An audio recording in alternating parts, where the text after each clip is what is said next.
Well, are you ready for a brand new look at Tom Holland's original MCU Spider-Man costume? That's right, he always wasn't donned in mocap and had a full-on Spider-Man costume when they were shooting Civil War. And now we've got some pictures. Let's take a couple minutes to dive into these pictures, check out Tom Holland in the original MCU costume, and find out what you really think of it. Now before we do that though, make sure you hit the like and subscribe button and ring the bell for all the updates. We do daily Marvel and DC videos, and we want to be your place for all the superhero news, but we're going to bring it to you truthfully and transparently so you are in the know.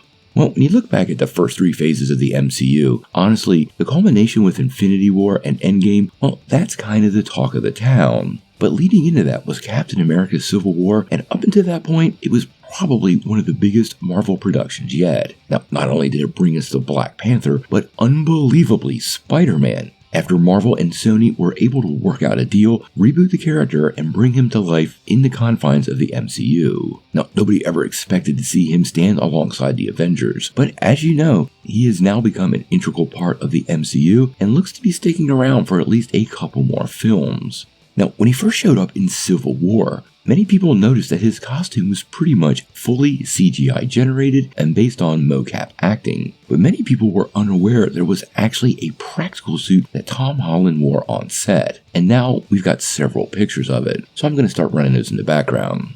Now, there are quite a few differences with this suit compared to the final MCU version, but I actually think this is a pretty interesting hybrid between the Andrew Garfield and Tobey Maguire suits. One of the most significant differences are the web lines, which are much darker and pronounced in this suit than they were in the final product. Additionally, the character's eyes are significantly different and look to be a practical part of the costume, which would have removed that expressive nature of the mask that he has, and Marvel Studios clearly changed the chest logo completely. Now, quite honestly, given how much time Spider-Man has had in the MCU and how well he has been received, I'm not so sure this costume would have worked on screen in the long term. Many fans are totally split, and I'm seeing a lot of people who actually seem to prefer it. And since we don't know what it would have looked like after post-production, it very well might have looked pretty great. I honestly like how Marvel has handled Spider-Man's costume in all Tom Holland's outings, so I don't think we've lost anything, but I do find this suit pretty interesting, and if Marvel was going to pull a couple of details from here, I think the more pronounced webbing lines on the costume really do look good, and do help him resemble his comic book counterpart a little bit more.